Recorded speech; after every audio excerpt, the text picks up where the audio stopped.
The hidden secrets of money.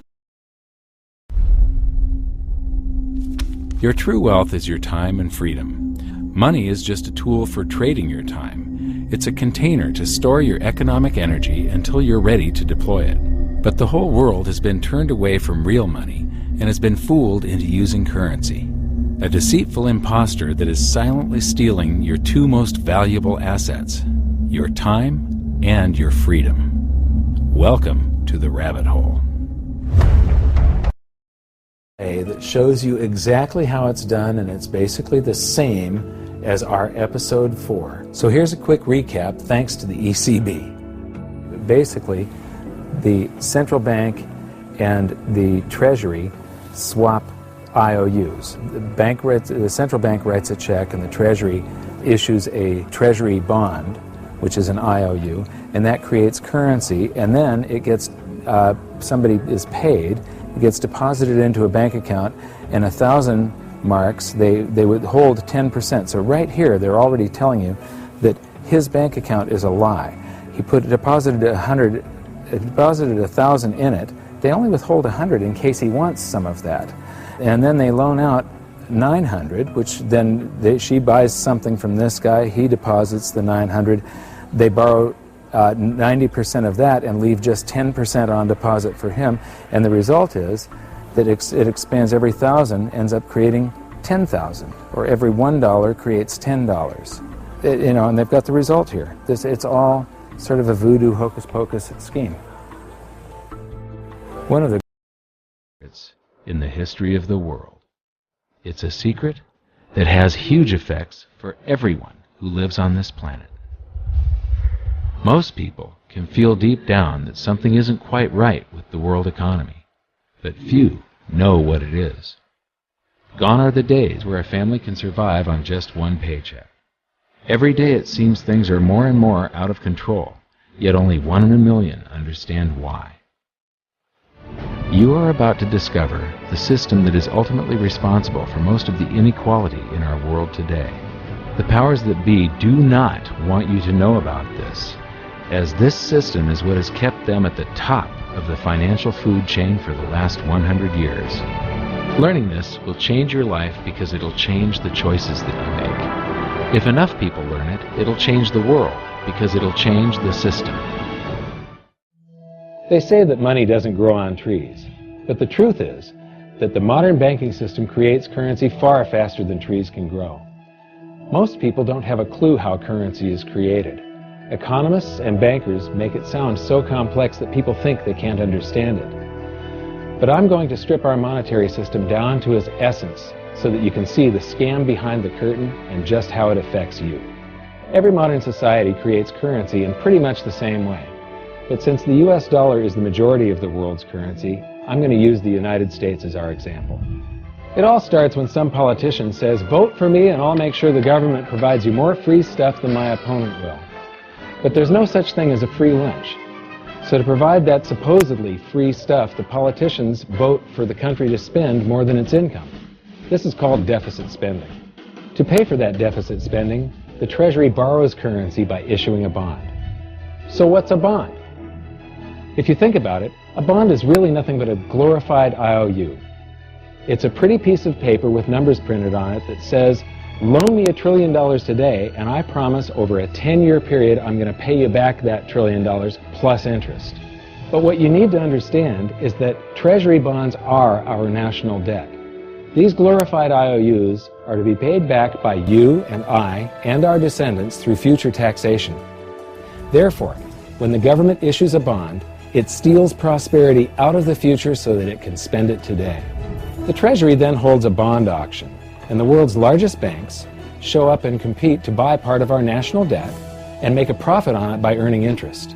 You'll notice that as we move through this process, the big banks are there, taking a cut every step of the way. This isn't by chance, as you'll see shortly. Then, through a shell game called open market operations, the banks get to sell some of those bonds to the Federal Reserve at a profit. To pay for the bonds, the Federal Reserve opens up its big old checkbook and writes bad, bogus, counterfeit checks that should bounce because they're drawn on an account that always has a zero balance. There isn't one penny in there. To quote from the Boston Federal Reserve, When you or I write a check, there must be sufficient funds in our account to cover that check. But when the Federal Reserve writes a check, there is no bank deposit on which that check is drawn. When the Federal Reserve writes a check, it is creating money. The Fed then hands those checks to the banks, and at this point, currency springs into existence. The banks then take that currency and buy more bonds at the next Treasury auction. But what is a check? A check is also an IOU. When you write a check, you're making a note that says, here's my IOU for cash. All you have to do is go to the bank and pick it up. Now, it's very, very important that you understand this process, because we're going to come back later and show you the devastating effect this has on you. The Treasury issues IOUs, bonds. The banks then buy those IOUs with currency. The Federal Reserve then writes IOUs, checks, and hands them to the banks in exchange for the Treasury's IOUs, the bonds. And currency is created. So what's really happening is the Federal Reserve and the Treasury are just swapping IOUs, using the banks as middlemen, and abracadabra, presto, currency magically springs into existence. This process repeats and repeats over and over again, enriching the banks and indebting the public by raising the national debt. The end result is that there's a buildup of bonds at the Federal Reserve and currency at the Treasury. This process is also where all paper currency comes from. The Federal Reserve and the government mistakenly call it base money because they didn't watch episode 1 of this series and they don't know the difference between money and currency. But I will correctly refer to it as base currency because it is not money. It is currency, and as we've learned, there is a big difference. Money has to be a store of value and maintain its purchasing power over long periods of time. We learned in episode 1 that earlier in our history, our paper currency was just a claim check. It was a representation for real money of intrinsic value, the gold and silver that was held on deposit at the Treasury. You could walk into any bank and slap your currency, like say a $20 bill, on the counter and redeem it for real money, a $20 gold piece. But now, this base currency that's piling up back here is really nothing but a receipt or a claim check on an IOU, that bond. So it's really nothing but a supply of numbers. The Treasury then deposits the newly created currency into the various branches of the government, and the politicians say, hey, thanks for that. And the government does some deficit spending on public works, social programs, and war. The government employees, contractors, and soldiers then deposit their pay in the banks. Now, this may come as a shock to you, but when you deposit your currency with the bank, you're not actually depositing it into an account to be safely held in trust for you. Instead, you're actually loaning the bank your currency, and within certain legal limits, they can do with it pretty much anything they please. This includes gambling in the stock market and loaning it out, at a profit, of course. Now this is where the machine of currency creation really gets cranking, because this is where something called fractional reserve lending comes into play. Fractional reserve lending is exactly what it says. The banks are allowed to reserve only a fraction of your deposit and loan the rest out. Although reserve ratios may vary, I'm going to use a 10% reserve ratio as our example. If you deposit $100 in your account, the bank can legally take $90 of it and loan it out without telling you. The bank must hold $10 of your deposit in reserve just in case you want some of it. These reserves are called vault cash. But why does your bank account still say you have $100 if the bank has stolen $90 of it? Because the bank left IOUs it created, called bank credit, in its place. Now I know this sounds crazy, but here it is in black and white from the Fed. Commercial banks create checkbook money when they grant a loan simply by adding new deposit dollars in accounts on their books in exchange for a borrower's IOU. These are nothing but numbers that the banks type into their computers. And even though these bank credit IOU numbers are very different from base currency numbers, because they only exist in computers, they are still currency. So now there is $190 in existence. Now the reason people take out loans from the banks is to buy something. They're going to buy a house or a car or something like that. So the borrower takes the $90 that the bank loaned to him from your account, and he pays the seller of the item.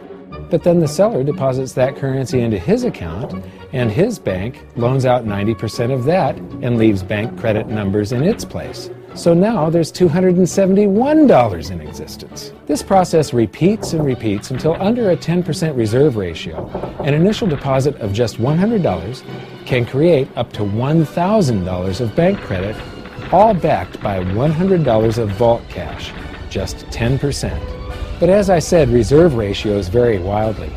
On some deposits, it's 10%, on others, it's 3%, and on some forms of deposits, reserve requirements are 0.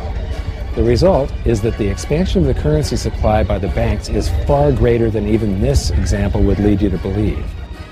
So once again, when currency is deposited in the banks get to lend it out, and then it gets redeposited and relent, redeposited and relent, redeposited and relent over and over again, creating bank credit all the way. This is where the vast majority of our currency supply comes from. In fact, 92 to 96% of all currency in existence is created not by the government, but here in the banking system. Now, massive amounts of currency spewing into society may at first sound like a fun idea. That is, until you remember one of the most important hidden secrets of money from episode 1, that the prices of everyday goods and services act as a sponge on an expanding currency supply. The more currency we have, the more prices rise. This is where inflation comes from. The true definition of inflation is an expansion of the currency supply. Rising prices are merely the symptom. So our entire currency supply is nothing but a couple of bucks whipped up in this hocus-pocus scam where the Treasury and the Federal Reserve swap glorified IOUs, and a bunch of numbers that the banks just type into their computers. That's it. That's our entire currency supply. It's nothing but a supply of numbers. Some of them printed, most of them typed. And there is nothing else. But if you thought that was crazy, get ready to enter the twilight zone of modern economics. We work for some of that currency supply. True wealth is your time.